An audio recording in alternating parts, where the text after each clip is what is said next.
Hello friends, आप सभी का स्वागत है मेरे चैनल में। आज मैं आप लोग के साथ जो कहानी शेयर करने जा रही हूँ उससे हमें यही शिक्षा मिलती है कि हमें जो भी काम करना चाहिए वो अपने दम पर करना चाहिए, हमें दूसरों पर निर्भर नहीं रहना चाहिए और जो भी काम कर रहे हैं उसमें हमें अपना 100% देना चाहिए ताकि हम उस काम में सफलता पा सकें।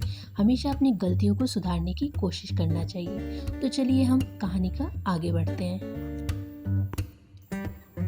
एक आदमी व्यापार करने के लिए एक शहर से दूसरे शहर जाता है। बीच में उसे रेगिस्तान का कुछ इलाका पड़ता है। वह आदमी एक बहुत ही नेगेटिव सोच वाला इंसान था। हमेशा शिकायत करने की आदत थी कि मेरे पास ये होता तो मैं वैसा करता, मेरे पास ये था तो मैं ऐसा करता। एक दिन रेगिस्तान से गुजर रहा था और तभी जो उसके पास पानी था वो ख़त्म हो गया था। उसे बड़ी जोर की प्यास लगी, लेकिन रेगिस्तान में पानी ना मिलने के कारण उसे बहुत गुस्सा आया और बोला कि कितना ख़राब जगह है, ना कोई पेड़ है ना पानी है, रास्ता भी लंबा है, रेगिस्तान पार करना पड़ता है। और तभी आसमान की तरफ देखकर वो भगवान से कहने लगा कि आपने कैसी जगह बना दी। मेरे पास बहुत सारा पानी होता, बहुत सारे संसाधन होते तो इस जगह पर मैं हरा भरा कर देता, बहुत सारी हरियाली हो जाती। वो आदमी ऊपर देख के ये बात कह रहा था और ऐसा लग रहा था कि जैसे वो भगवान से जवाब की प्रतीक्षा कर रहा हो।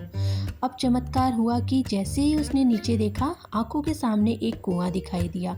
वो पूरी तरह से घबरा गया क्योंकि उसने कभी भी उस रेगिस्तान में कुआं नहीं देखा था।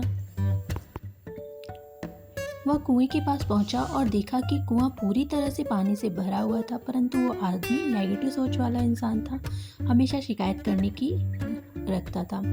और फिर से आसमान की तरफ देखते हुए बोला, भगवान, पानी से भरा हुआ कुआं तो दे दिया, लेकिन पानी निकालूं कैसे?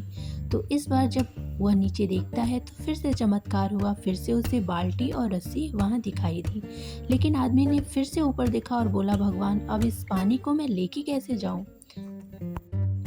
तभी उसको एहसास हुआ जैसे पीछे कोई खड़ा है और मुड़कर देखा तो एक ऊंट खड़ा था और वो पूरी तरह से घबरा गया। सोचने लगा कि ये तो सच होने लगा है। मैंने बातों बातों में कह तो दिया कि मुझे यहाँ हरियाली करनी पड़ेगी और पेड़ लगाने की जिम्मेदारी लेनी पड़ेगी। आदमी को पानी भरा हुआ कुआं मिल गया, बाल्टी मिल गई, पानी ले जाने के लिए ऊंट भी मिल गया, सारे संसाधन उसको मिल गए। अब वो आदमी सोच रहा था कि ये बातों बातों में मैंने क्या बोल दिया, सब कुछ गड़बड़ हो गया। अब वो तेजी से दौड़ के भागने लगा। वो भाग रहा था उस जिम्मेदारी से।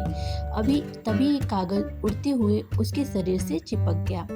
जब उसने उस कागज को देखा तो उस पर लिखा हुआ था, मैंने तुम्हें पानी दिया, कुआं दिया, रस्सी और बाल्टी दी, पानी को ले जाने के लिए संसाधन भी दिया, फिर भी तुम बचकर भाग रहे हो। उस आदमी को लगा कि पता नहीं मेरे साथ क्या हो रहा है और वो दौड़ते दौड़ते रेगिस्तान को पार कर लिया, लेकिन उसने रेगिस्तान को हरा भरा नहीं किया। ये कहानी हमें यही शिक्षा देती है कि हमें से जो बहुत सारे लोग हैं वो यही सोचते हैं कि हम बड़े स्कूल में पढ़ लेते या बड़े कॉलेज में चले जाते तो हम ये कर लेते वो कर लेते, अगर मेरे पास बहुत सारा पैसा होता तो हम ऐसा कर लेते, मेरा बॉस मेरा साथ नहीं देता है, नहीं तो मैं पता नहीं क्या कर देता। हम हमेशा शिकायतें ढूंढ करते हैं, अपनी जिम्मेदारी से बचकर भाग रहे होते हैं। ये कहानी हमें यही सिखाती है कि लाइफ में हम जो भी कुछ कर रहे हैं उसमें 100% देना हमारी जिम्मेदारी है।